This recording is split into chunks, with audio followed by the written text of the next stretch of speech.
Bonjour à toutes et à tous. Je vais commencer cette présentation par remercier Emmanuel Porcher de m'avoir invité à donner ce séminaire ici. Je suis très heureuse de pouvoir parler de sciences participatives dans un lieu de sciences aussi prestigieux que le Collège de France.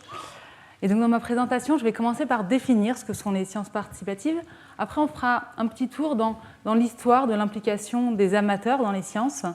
Puis ensuite, on verra comment ces programmes de recherche permettent d'étudier et de suivre la biodiversité. Et pour ça, je m'appuierai sur des exemples et des résultats scientifiques produits dans le cadre de Viginature, qui est le programme de sciences participatives dont je suis la directrice. Alors, les manières d'impliquer les amateurs dans la science sont vraiment multiples. Et en fonction des disciplines, il y a différentes sémantiques qui sont utilisées. Moi, je m'appuierai sur le terme de sciences participatives qui a été défini par Houllier en 2016 comme des formes de production de connaissances scientifiques auxquelles des acteurs non scientifiques professionnels, qu'il s'agisse d'individus ou de groupes, participent de façon active et délibérée. Alors, cette définition, elle est assez récente, mais en fait, l'implication d'amateurs dans les sciences, elle est beaucoup plus ancienne. Si on remonte au XVIIe, XVIIIe siècle, il n'y avait pas de scientifiques professionnels. On pourrait dire qu'à cette époque, finalement, toutes les sciences étaient participatives. Pour illustrer cela, vous avez ici un tableau de David qui représente Antoine Lavoisier, père de la chimie moderne, à qui on doit la phrase « rien ne se perd, rien ne se crée, tout se transforme », qui était avocat de profession. Et j'ai mis cette illustration parce qu'il est accompagné ici de Anne-Marie Paul, qui était sa compagne, mais qui était également chimiste et dont l'histoire n'a pas retenu la contribution scientifique, comme ça a été souvent le cas de femmes dans les sciences. Donc à cette période, 17e, 18e siècle, on a une institutionnalisation des sciences avec la création des académies à Paris, l'Académie de Paris créée en 1666, à Londres avec la création de la Royal Society. Et dans ces académies, il va y avoir l'élaboration de règles qui vont viser à essayer de garantir la crédibilité du savoir scientifique, mais aussi à définir qui est légitime pour produire ce savoir scientifique. En parallèle de ça, on a aussi de la pratique de science dans des lieux publics, que ce soit dans des salons, dans des tavernes, dans la rue aussi, avec des expériences en plein air. Et c'est à cette époque-là qu'émerge la figure de l'amateur. Si on fait un petit saut et qu'on arrive au 19e, on a toujours cet intérêt croissant pour la science qui est vraiment perçu comme un vecteur de progrès et une multiplication des sociétés savantes un peu partout en France, mais aussi en province partout. Et on assiste au début de la vulgarisation scientifique. Et donc là, en illustration, vous avez le premier numéro du journal de vulgarisation « La science et la vie » en 1913, donc qui illustre ce début de la vulgarisation.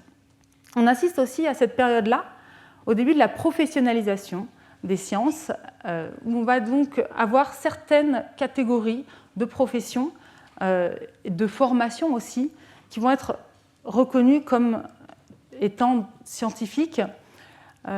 Et ça va être associé à l'avènement des laboratoires et de la science expérimentale, qui à cette période d'industrialisation va être aussi l'arrivée d'outils et d'instruments de mesure dans les laboratoires qui vont séparer les professionnels et les amateurs. On a une citation qui est ici extraite du journal Popular Science de 1902, qui résume bien ce tournant qu'on observe au 19e, qui dit que l'ère des scientifiques amateurs est passée et que la science doit maintenant être faite et avancée avec des experts professionnels.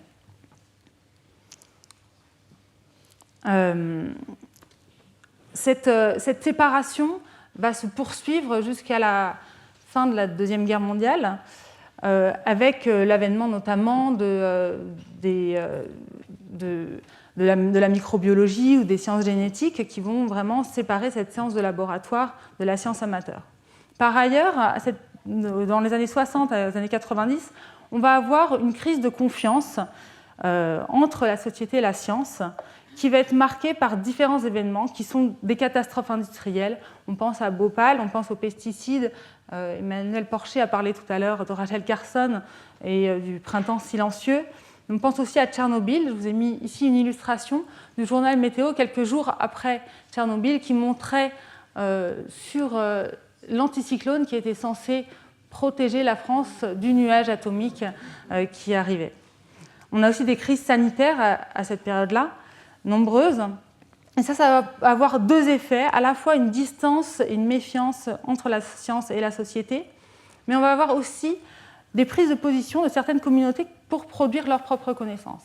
Ça va être le cas, par exemple, des recherches communautaires qui sont menées par les malades du sida, qui vont se sentir délaissés par la recherche publique et qui vont s'organiser pour produire leurs propres connaissances sur le sida. Alors, l'arrivée des sciences participatives, telles qu'on les connaît aujourd'hui, dans les années 90-2000, va participer à un renouvellement de ces liens. Elles vont être marquées par deux moments, à la fois dans les années 90, une prise de conscience majeure des impacts environnementaux, des enjeux environnementaux, mais elle va être rendue possible surtout dans les années 2000 grâce au développement du numérique et à l'augmentation à la fois des capacités de stockage des données, mais des capacités de partage de ces données. Donc là, sur ce graphique, on voit le nombre de citations d'articles scientifiques dans lesquels des articles qui contiennent le terme citizen science et citizen scientist. Et on voit très bien qu'à partir du milieu des années 2000, on a une explosion exponentielle de cette production.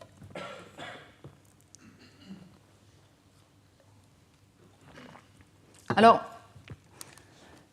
je vous ai montré comme ça une séparation entre la science et la société, les amateurs et les scientifiques professionnels. Ça n'a pas été le cas dans tous les domaines. En histoire naturelle, et au Muséum national d'histoire naturelle particulièrement, ces liens n'ont jamais été complètement rompus. Je vous ai illustré ici, en fait, comment est-ce que des amateurs ont contribué pendant toute cette période de différentes manières. La principale, ça a été à travers la constitution des collections, les collections qui sont vraiment le cœur de l'établissement du Muséum national d'histoire naturelle. Et là, à titre d'exemple, je vous ai montré un herbier qui est au muséum et qui est un herbier que vous pouvez voir qui est attribué à Jean-Jacques Rousseau, qu'on connaissait peu finalement pour ses compétences botaniques. Un autre exemple, un herbier de poissons attribué à Philibert Commerson. Et là, l'histoire autour de cet herbier est aussi intéressante. Commerson avait accompagné l'expédition du Bougainville et il avait été accompagné pour cette expédition de sa compagne Jeanne Barré, qui l'avait fait passer pour un homme pour pouvoir l'accompagner dans l'expédition, les femmes n'étant pas autorisées. Et là encore, on a un exemple d'une femme qui était elle aussi naturaliste, qui a été un peu invisibilisée dans l'histoire. Philippe Commerson, qui lui était médecin de profession. On retrouve aussi dans ce carnet d'instructions pour les voyageurs envoyés dans les colonies, des instructions sur la manière de recueillir et de conserver, d'envoyer les objets d'histoire naturelle. Donc là, vraiment, on a des choses qui ressemblent très fortement à des sciences participatives. Et on est en 1824, qu'on voit vraiment que cette implication des amateurs, elle a été forte pendant toute cette période. Et puis une autre caractéristique de cet établissement dont je voudrais parler, c'est le bagage des oiseaux, qui est organisé depuis 1923 au Muséum national d'histoire naturelle et qui mobilise des ornithologues amateurs partout en France et qui est encore aujourd'hui coordonné par le Muséum national d'histoire naturelle. Alors, aujourd'hui, il y a une grande diversité de programmes de sciences, recherche participative dans l'établissement. Il y a une diversité à la fois de disciplines. On peut voir des recherches et sciences participatives en anthropologie, en astronomie, en écologie bien sûr, mais en géologie aussi, en archéologie. Et elles vont être associées à différentes modalités de participation, avec par exemple pour ce programme participatif les herbonautes, de la transcription d'étiquettes d'herbiers numérisées, ou pour ce programme Popeycol, des travaux sur les politiques culturelles et les patrimoines locaux, des programmes d'observation de la nature. Et donc, on va aujourd'hui, dans ce séminaire, parler plus spécifiquement de ces programmes d'observation de la nature et de la biodiversité et du programme Viginature. Donc, Viginature, Emmanuel Porcher l'a dit, c'est un programme de sciences participatives qui est porté par le Muséum national d'histoire naturelle et par l'Office français de la biodiversité et qui va s'intéresser à la biodiversité commune. La biodiversité commune qui va recouvrir en fait les espèces qui sont en plus grand nombre dans les écosystèmes, qui constituent le socle de fonctionnement de ces écosystèmes et qui sont relativement peu étudiés finalement par la recherche classique. Ils ont la particularité, ces suivis Viginature, d'être protocolés. Donc Emmanuel Porcher en a parlé également, c'est-à-dire qu'on va suivre des protocoles qui vont permettre que les données qui sont récoltées soient comparables entre elles, à la fois dans l'espace mais aussi dans le temps.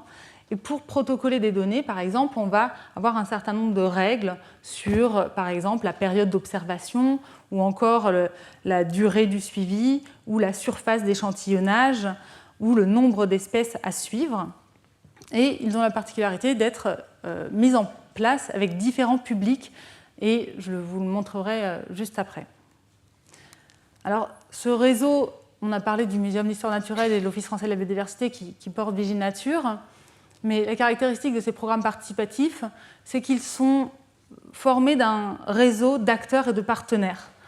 Alors, d'abord, des partenaires coporteurs de ces observatoires, fondateurs de ces observatoires, que sont des associations de protection de la nature qui portent aux côtés de Viginature les différents observatoires.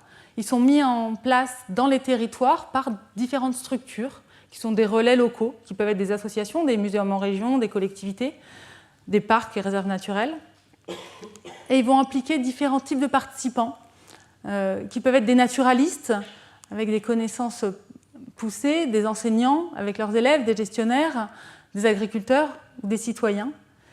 Et ce travail va se faire en collaboration avec des chercheurs, principalement des chercheurs du Centre d'écologie et des sciences de la conservation, le laboratoire qui héberge Viginature, mais aussi d'autres organismes de recherche partout en France et à l'étranger, qui vont travailler à la fois sur les données qui sont produites en écologie et en sciences de la conservation, mais également en sciences humaines et sociales, et je vous montrerai des exemples de ces travaux. Alors, aujourd'hui, Viginature, c'est ça représente un grand nombre d'observatoires à destination de différents publics, donc des observatoires pour les naturalistes, donc les ornithologues, les botanistes, les entomologistes amateurs, qui ont des connaissances déjà poussées sur certains groupes, des observatoires pour le grand public, pour lesquels il n'y a pas besoin de connaissances préalables, et puis des observatoires spécialisés. Alors, quelques dates. Le premier observatoire pour les naturalistes, c'est 1989, avec le lancement du suivi temporel des oiseaux communs. Le premier observatoire qui s'est ouvert au grand public, c'est 2006. Donc, on a vu tout à l'heure le milieu des années 2000 avec l'émergence de ces sciences participatives. C'était le premier observatoire en France qui s'adressait à toutes et tous sans besoin de connaissances préalables pour participer.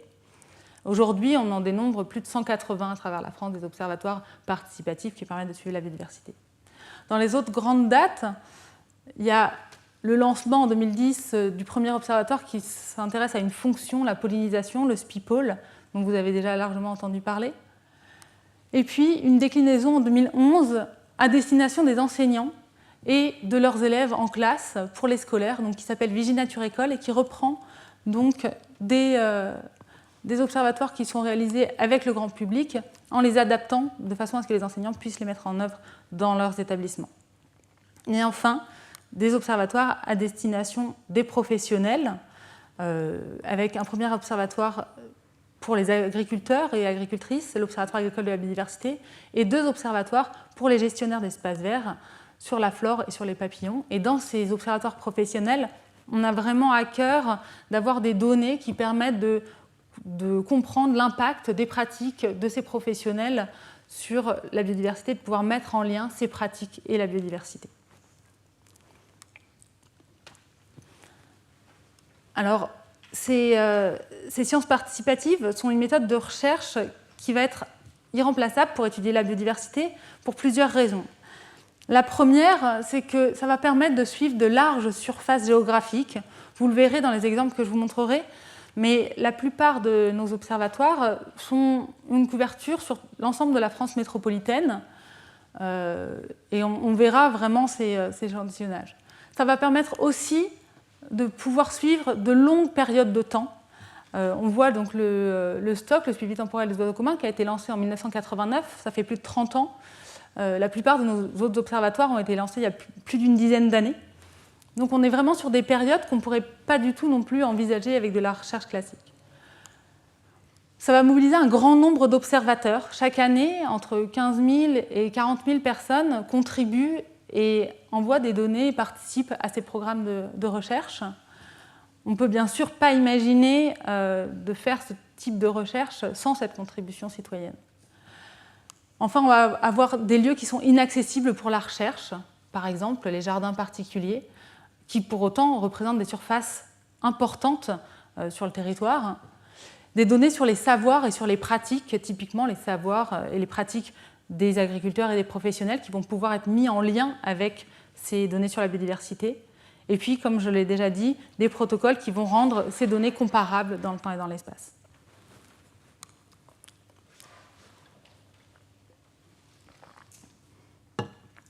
Grâce à ces programmes, il y a de la recherche qui est produite.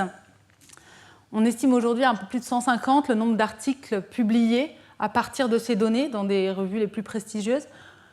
Près de 30 synthèses qui ont été réalisées.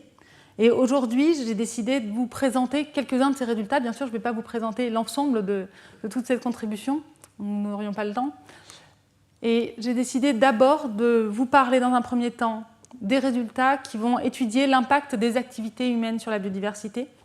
Dans un deuxième temps, je vous parlerai de comment cette participation peut avoir un impact sur les participants eux-mêmes. Et enfin, nous verrons comment ces données peuvent contribuer et ces recherches peuvent contribuer à éclairer le débat public autour des questions de la biodiversité. Pour la question des impacts des activités humaines, on va regarder différentes études. Je vais vous présenter 4 études basées sur 4 observatoires différents pour regarder à quel point on peut étudier ça des changements globaux jusqu'aux pratiques individuelles. Pour commencer, un observatoire qui vient de vous être présenté, le suivi temporel des oiseaux communs, donc qui s'adresse à des agriculteurs et à des ornithologues amateurs et à qui on va demander de faire des points d'échantillonnage de 5 minutes dans des carrés de 2 km², 10 points d'échantillonnage de 5 minutes où les observateurs vont avoir à reconnaître, à l'ouïe notamment, le chant des oiseaux qui sont présents autour d'eux. Ils vont devoir faire plusieurs passages par an au printemps, une demi-heure après le lever du soleil. Et on voit ici la carte de répartition des observations. Et là, tout de suite, on se rend compte de l'importance de ces réseaux de bénévoles. On voit bien la densité des points. On a plus de 2000 observateurs depuis les années 2000 qui vont permettre de pouvoir suivre de façon très précise les oiseaux communs en France. Alors, qu'est-ce que ça permet d'avoir comme résultat, ce type de données ? D'abord, on va pouvoir regarder de façon précise comment ça se passe pour chacune des espèces qui sont suivies. Là, je vous ai mis l'exemple de 2 espèces très proches, donc 2 espèces d'insectivores, le roitelet huppé et le roitelet triple bandeau, qui sont difficiles à distinguer l'une de l'autre et qui pour autant réagissent de façon très différente. On voit sur ces dernières années, les tendances sont très différentes. Et en fait, ça s'explique parce que donc le roitelet huppé est une espèce plutôt du nord de l'Europe, nord de la France, qui va affectionner plutôt des forêts de conifères. Le roitelet triple bandeau, plutôt une espèce du sud qui affectionne des forêts de feuillus. Et donc, c'est des espèces qui vont réagir de façon très différente au réchauffement climatique. Et donc, on va avoir des tendances qui sont très différentes. Ces données précises qui vont permettre de quantifier, de mesurer comment chacune des espèces réagit, ça va permettre d'aller plus loin que le ressenti. Plus loin que, je me souviens quand j'étais enfant, il y avait plus d'hirondelles, il me semble. Mais de combien ? Comment est-ce qu'on peut mesurer ça ? Une fois qu'on a ces données pour chacune des espèces, on va pouvoir les regrouper par groupe de spécialistes. Et donc là, le graphique qu'Emmanuel Porcher vous a présenté tout à l'heure, on va pouvoir regarder par grand groupe de spécialistes comment ça se passe. On peut voir par exemple la courbe en jaune, donc les oiseaux spécialistes du milieu agricole, depuis les années 2001, qu'on a eu un déclin d'environ 28% de ces oiseaux spécialistes jusqu'en 2023. Donc ça va permettre comme ça de pouvoir voir qu'est-ce qui se passe en fonction des milieux. On a vu dans l'actualité de ces derniers jours qu'il y avait un mal-être fort dans le monde agricole. On voit que la biodiversité aussi se porte mal dans les milieux agricoles. On peut se demander si les récentes mesures qui ont été prises vont aller dans le bon sens. On en doute. Ces données elles vont pouvoir aussi permettre d'étudier l'efficacité de certaines mesures qui vont viser à essayer d'améliorer les choses. Typiquement, la réglementation Natura 2000 qui va définir des zones de protection. Des zones de protection, c'est une réglementation européenne qui définit des zones de protection qui sont définies en fonction de la présence de certaines espèces qui sont particulièrement menacées. Et là, ce qu'on va regarder, c'est comment ces zones de protection vont impacter des espèces qui sont là, qui n'étaient pas ciblées, parce que ce n'étaient pas les espèces menacées, mais qui sont les espèces communes. Et on va regarder, du coup, l'évolution donc, des tendances dans les zones Natura 2000 et à l'extérieur des zones Natura 2000. Et ce qu'on voit principalement, c'est qu'on a un déclin qui va être moins fort dans les zones Natura 2000 et on va avoir des abondances qui sont plus élevées pour toutes les espèces. Et alors pour les oiseaux agricoles, on voit que les courbes se croisent, mais on a effectivement aussi un déclin qui est moins fort.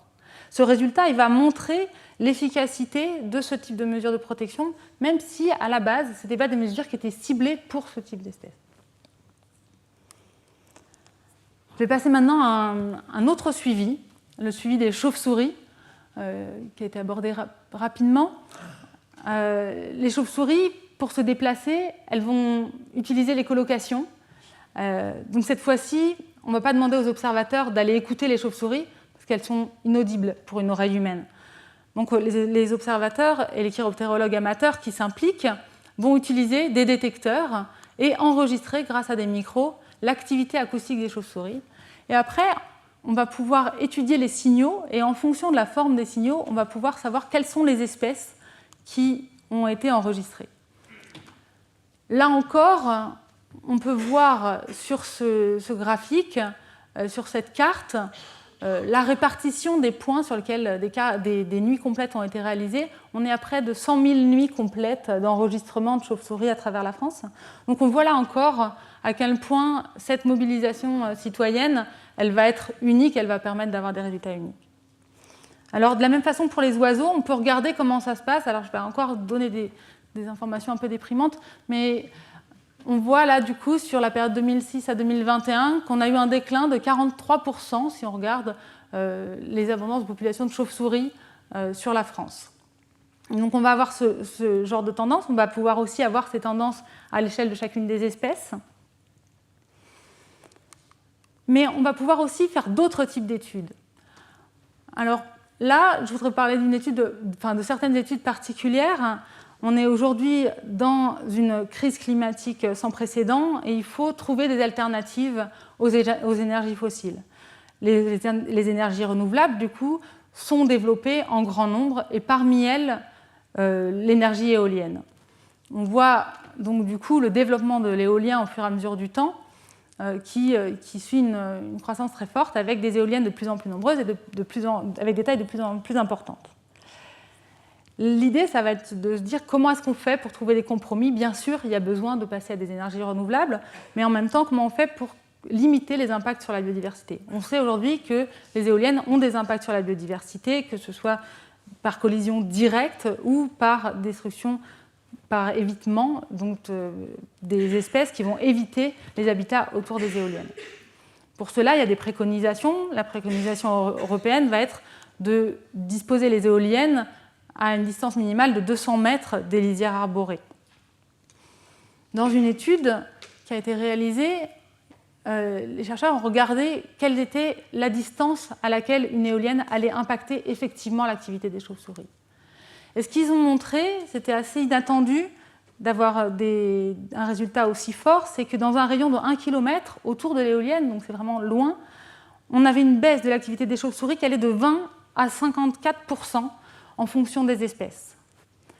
Ça, qu'est-ce que ça va permettre, ce type de résultat? Ça va permettre de fournir des préconisations pour les aménageurs sur les distances à respecter avec les habitats favorables aux espèces.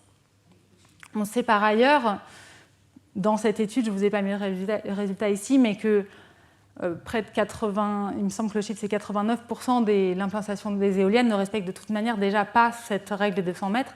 Donc on peut se poser la question de quelle manière ces études peuvent vraiment être utilisées. Toujours pour continuer dans ce sens-là, ce qui va être possible de faire, c'est de cartographier le risque.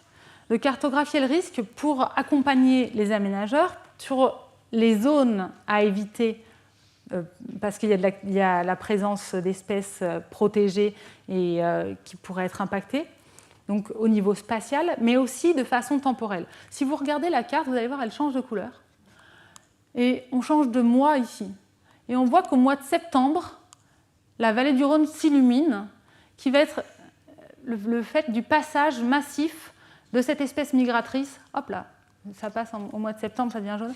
Donc on a un passage massif de cette espèce migratrice. Du coup, il va pouvoir y avoir des préconisations, non seulement sur spatialement où est-ce qu'il serait raisonnable d'implanter des éoliennes, mais aussi au niveau temporel, est-ce qu'il y a des périodes sur lesquelles le risque est particulièrement élevé et pendant lesquelles il faudrait brider les éoliennes pour limiter la mortalité au maximum. Alors là, je vous ai présenté 2 résultats sur des études sur des programmes naturalistes. Je vais vous présenter maintenant des résultats effectués sur des études à partir de données récoltées par le grand public. Je vais vous parler d'un observatoire, vous avez peut-être déjà entendu parler, qui s'appelle l'Observatoire des oiseaux des jardins. C'est un observatoire qui est porté avec la Ligue de protection des oiseaux et qui est un observatoire qui mobilise énormément de citoyens, de citoyennes chaque année. Alors là, si on regarde la carte de répartition, il y a près de 95 000 jardins qui ont participé. De ce fait, on ne voit même plus la carte. En fait, on ne voit plus que des jardins. Le fond de carte, alors on le voit un petit peu ici en Corse. Mais on a vraiment une mobilisation qui est très très importante de grand public dans leur jardin, qui vont suivre un protocole, suivre les espèces dans leur jardin pendant une période qu'ils vont noter, et ils vont suivre les espèces communes, et pour chacune de ces espèces, noter le nombre d'individus maximal qu'ils ont vus simultanément. Ces données dans les jardins, elles ont été étudiées dans le cadre d'une thèse pour essayer de regarder 2 choses. En fait, de se poser la question de quel pouvait être l'impact du nourrissage en hiver dans les jardins, et également comment cet impact il allait pouvoir varier en fonction des espèces et aussi en fonction du milieu dans lequel les jardins se trouvent. Donc pour ça, les données ont été utilisées des oiseaux dans les jardins dans lesquels il y avait des mangeoires en hiver. On a regardé autour des jardins comment était le paysage. Est-ce qu'on avait une agriculture qui était particulièrement intensive ou moins intensive, donc le degré d'intensivité de l'agriculture autour des jardins participants. Et ils ont étudié plusieurs espèces d'oiseaux, plus ou moins spécialistes du milieu agricole, en partant de la mésange du P, qui n'est pas du tout spécialiste, en allant jusqu'au bruant jaune, ici, qui est spécialiste du milieu agricole. Et les résultats trouvés dans cette étude, ce qu'ils ont pu montrer, c'est qu'ils ont regardé l'évolution de l'abondance en fonction du degré d'intensivité de l'agriculture, d'intensité de la production agricole autour des jardins.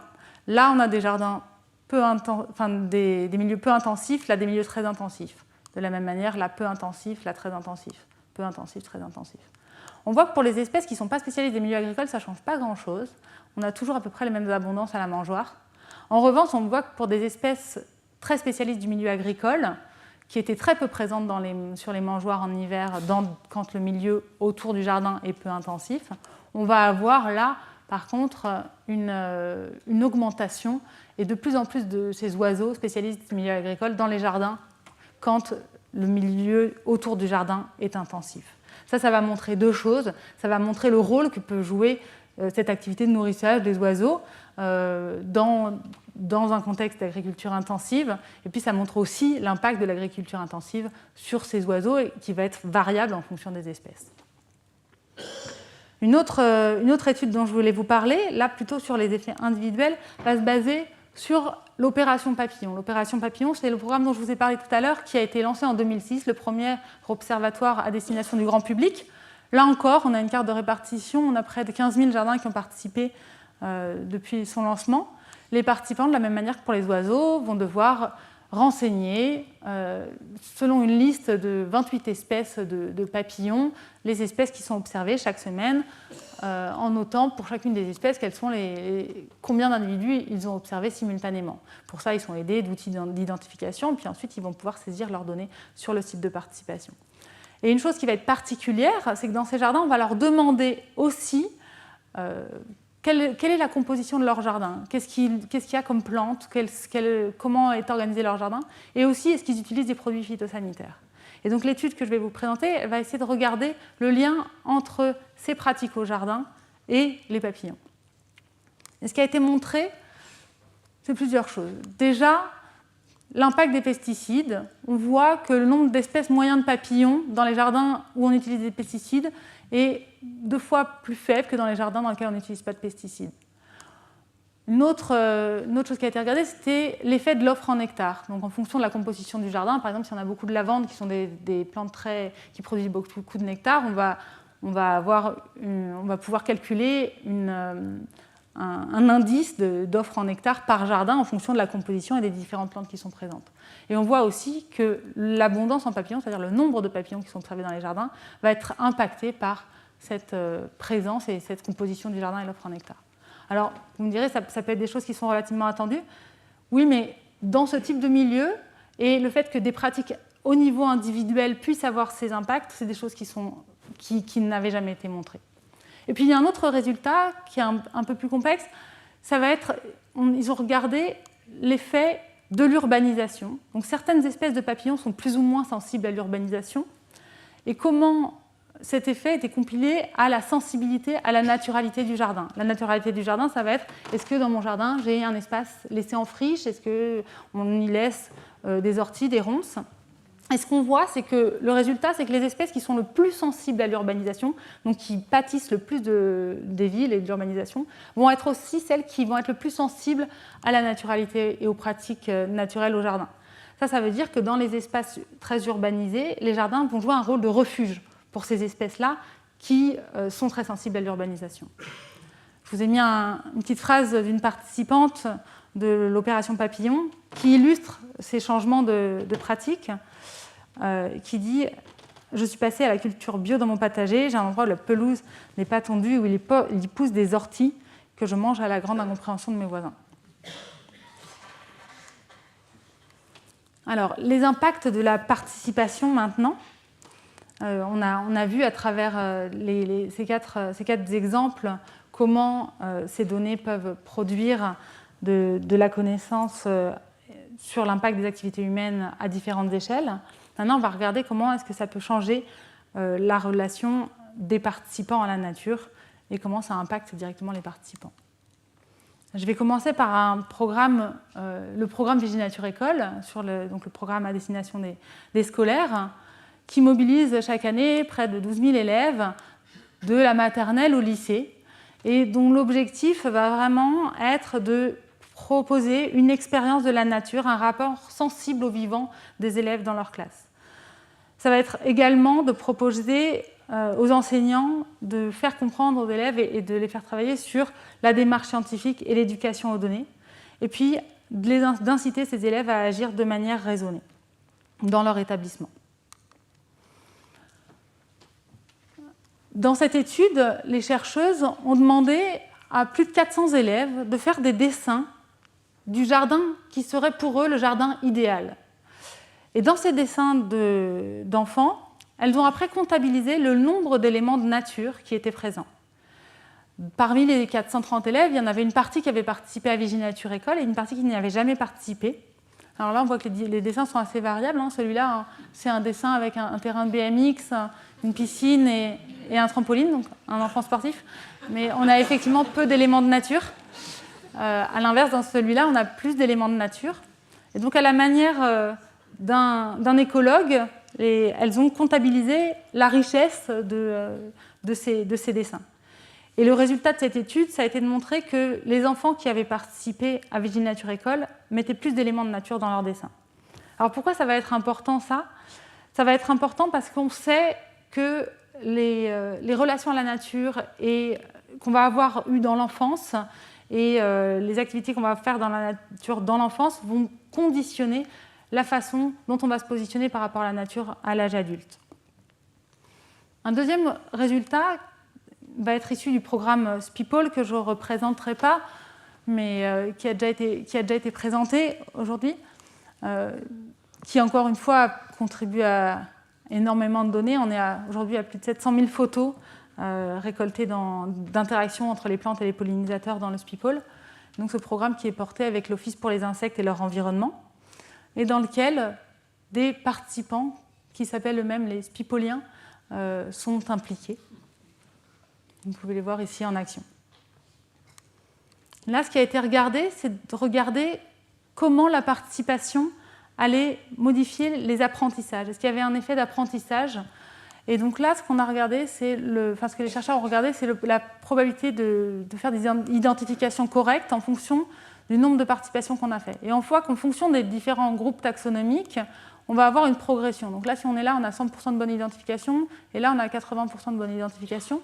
Et on voit qu'on a un effet apprentissage. Donc les participants sont invités à nommer les espèces qui sont sur leur photographie grâce à des outils comme les clés d'identification. Et donc on va pouvoir, puisqu'il y a un nom associé à la photographie, regarder ces taux d'erreur. Pour aller plus loin, ils ont regardé aussi, est-ce qu'il y avait un lien entre cet apprentissage et d'autres facteurs. À noter quand même que près de 80% des participants de ces programmes-là, au départ, n'avaient pas de connaissances en entomologie. Donc on a vraiment une culture naturaliste qui se construit avec la participation. Dans ce programme participatif, il y a une vraie communauté qui se construit avec la possibilité notamment de faire des commentaires sur les participations des autres observateurs. Et les chercheurs ont regardé quel était l'impact de cette communauté sur ces apprentissages. Et ce qu'ils ont vu, c'est que les apprentissages étaient plus rapides chez les participants qui faisaient le plus de commentaires et qui interagissaient le plus avec les autres participants. Donc là, on voit un rôle, même sur les apprentissages, de cette communauté qui était quelque chose qui n'était pas forcément attendu. Vous avez ici une photographie des rencontres annuelles organisées pour ce programme avec les participants les plus enthousiastes et les plus actifs. Pour poursuivre sur ces commentaires, en fait, c'était assez inattendu, mais on s'est rendu compte que c'était une source très très riche de données qui n'avait pas été anticipée par les chercheurs. On voit entre 2010 et 2018, il y a près de 80 000 commentaires qui ont été faits sur le site. Au départ, on imagine surtout des commentaires pour s'aider à l'identification. Et la chercheuse qui a analysé ces commentaires a pris 10% de ces 80 000 commentaires pour regarder et pour les catégoriser. Ce qu'on voit, c'est que la première chose qui sort, c'est des commentaires qui sont des commentaires d'admiration. Très belle cette photo, super belle collection.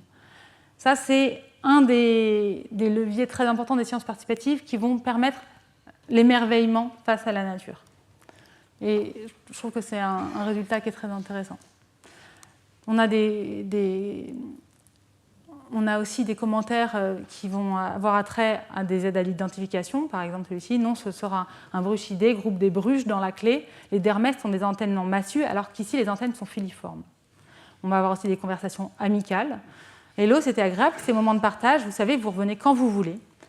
Et puis aussi, on a des conversations autour de la biologie et de l'écologie des espèces. Par exemple, celle-ci qui dit « Les fleurs de Pentataire à deux feuilles dégagent leur parfum pendant la nuit. Elles attirent les papillons de nuit tout en pollinisant la fleur.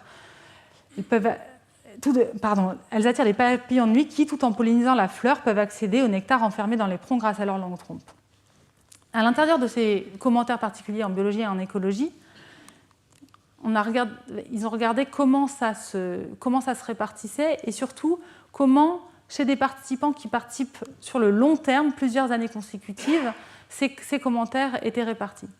Et les résultats, donc, sur ces 3 types de commentaires qui augmentent au fur et à mesure des années, on voit qu'en fait, la participation long terme est associée à l'expression croissante de termes scientifiques, formulation d'hypothèses, d'explications, proposition de nouvelles questions de recherche.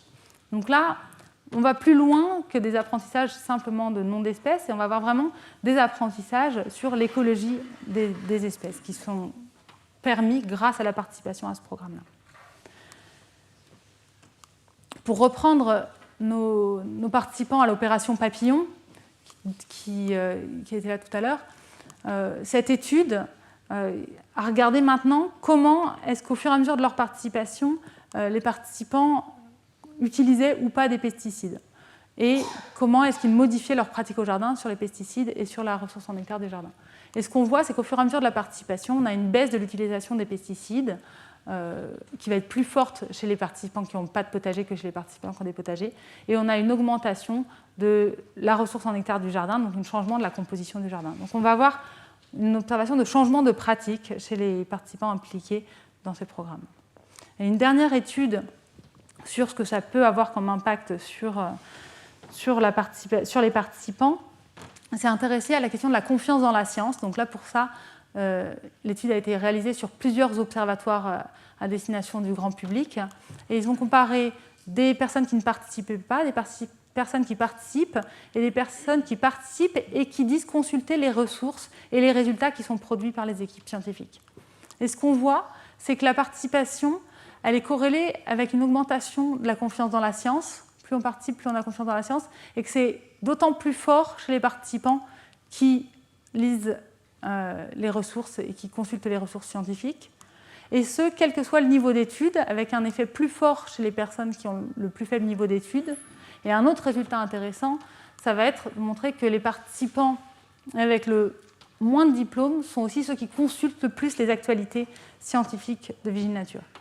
Alors, ce résultat, il me semble important dans un contexte et dans un monde où la défiance envers la science peut être parfois forte, où les fake news sont très présentes. Comment le fait de participer à un programme de recherche peut permettre de redonner confiance dans la science. Je terminerai en parlant un petit peu de la façon dont les données qui sont produites peuvent permettre d'éclairer le débat public, ou peuvent contribuer en tout cas à éclairer le débat public sur ces questions de biodiversité. Alors, on va revenir sur le suivi temporel des oiseaux communs, mais je vais vous parler des indicateurs écologiques. Les indicateurs écologiques dont Emmanuel Porcher a parlé tout à l'heure.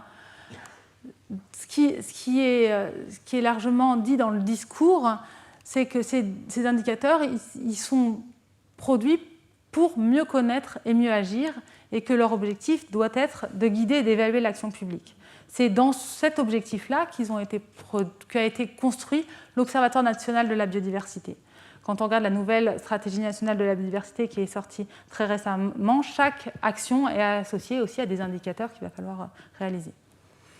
Un des indicateurs qui fait partie de l'Observatoire national de la biodiversité est l'indicateur que je vous ai déjà présenté sur les oiseaux communs.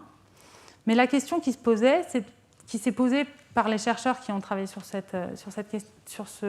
projet, c'est de se demander pourquoi, alors qu'on voit bien que ça se passe mal en milieu agricole, comment ça se fait qu'il y ait un décalage entre les connaissances scientifiques et l'action. Pour ça, une enquête a été faite pour suivre la circulation de l'indicateur, du stock, et ses usages au sein des administrations en charge des politiques publiques. Donc à la fois des ministères, des DREAL et de l'Office français de la biodiversité. Alors les résultats de cette enquête, ils montrent qu'il n'y a effectivement pas d'utilisation de cet indicateur pour l'orientation des politiques publiques, et ce parce que ça supposerait des changements trop drastiques, notamment de la politique agricole. Mais qu'en revanche, il participe quand même à maintenir le problème d'érosion de la biodiversité visible et présent au sein de l'administration. Ce n'est pas tout à fait ce qu'on espérait, mais c'est déjà ça. Alors, d'autres indicateurs sont utilisés à d'autres échelles plus larges. les données du suivi temporel des oiseaux communs et d'un autre observatoire que je n'ai pas présenté, mais qui est à destination des naturalistes spécialistes des papillons de jour, le suivi temporel des rhopalocères de France, sont utilisés pour construire des indicateurs au niveau de l'Europe. Parce qu'en fait, on fait des suivis en France, mais nos voisins européens ont aussi des suivis participatifs qu'ils réalisent à travers l'Europe. Là, pour les oiseaux, et ici, la carte des suivis participatifs réalisés pour les papillons. Les résultats sont sensiblement les mêmes qu'au niveau national. On voit un déclin des oiseaux spécialistes des milieux agricoles. Pour les papillons, on a effectivement aussi un déclin. On observe un déclin de 30% sur les 10 dernières années pour les papillons des prairies au niveau de l'Europe. Et donc, ces résultats et ces données, ces indicateurs, ils sont inscrits dans différentes politiques au niveau européen. Ils vont être inscrits dans les politiques européennes qui vont avoir des objectifs et qui vont avoir des indicateurs pour suivre la réalisation de ces objectifs, pour voir si ces politiques sont ou non efficaces. Donc la stratégie pour la biodiversité et la nouvelle loi de restauration de la nature utilisent toutes les deux les indicateurs produits au niveau européen, donc sur les oiseaux agricoles et sur les papillons communs. Ça peut être utilisé donc, de cette manière pour suivre la réalisation des objectifs d'une politique mise en place, mais ils peuvent aussi être utilisés pour des politiques en construction. Et là, récemment, un indicateur, donc l'indicateur, le FBI, donc qui n'est pas un service de renseignement, mais le Farmland Bird Index, donc cet indicateur des oiseaux communs, va être intégré pour réaliser des scénarios multicritères qui vont prendre en compte aussi des aspects économiques et sociaux pour la politique agricole commune. Alors là encore, l'actualité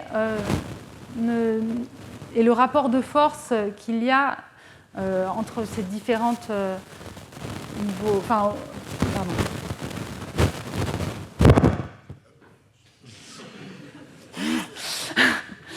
Le rapport de force est largement en défaveur de la biodiversité et les actions qui sont prises sont rarement vraiment en faveur de la biodiversité.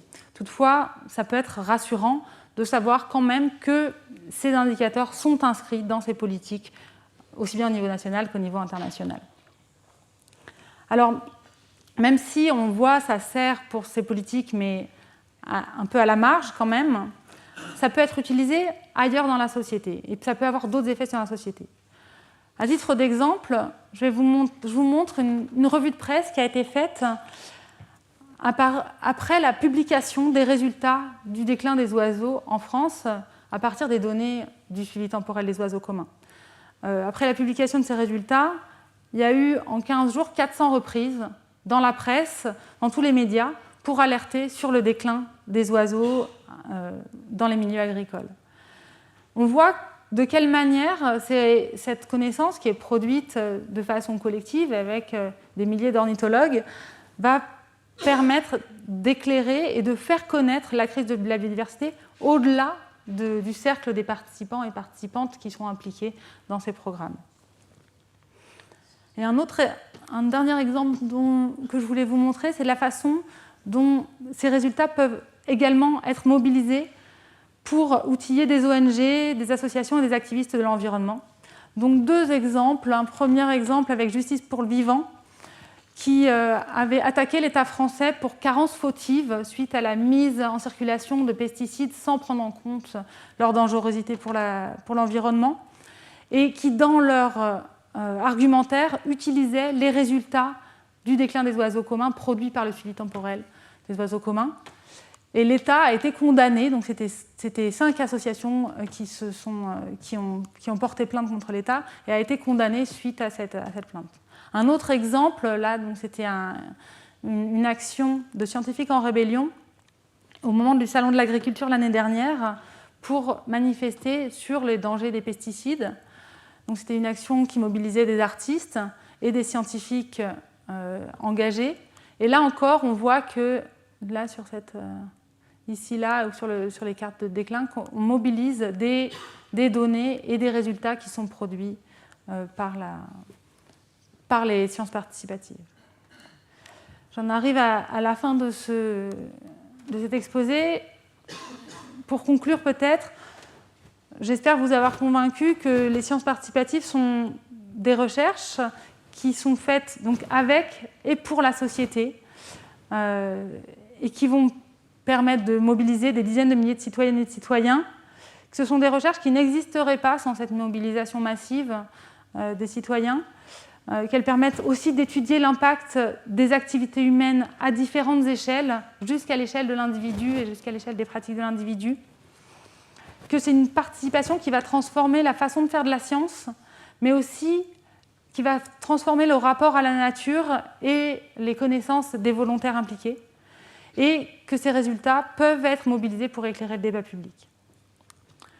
Je vais finir par remercier l'ensemble de l'équipe Viginature, qui est une équipe incroyable et qui permet que tous ces programmes existent. Remercier aussi tous les chercheurs, référents, responsables de ces observatoires, référents scientifiques de ces observatoires. Je voudrais remercier également l'ensemble des associations qui travaillent à nos côtés pour mobiliser et pour faire vivre ces projets Viginature. Et enfin et surtout, je voudrais remercier l'ensemble des dizaines de milliers de contributeurs qui participent chaque année, des dizaines de milliers de citoyens, des scolaires, des agriculteurs, des agricultrices, des gestionnaires, sans qui toutes ces recherches ne seraient pas possibles. Merci.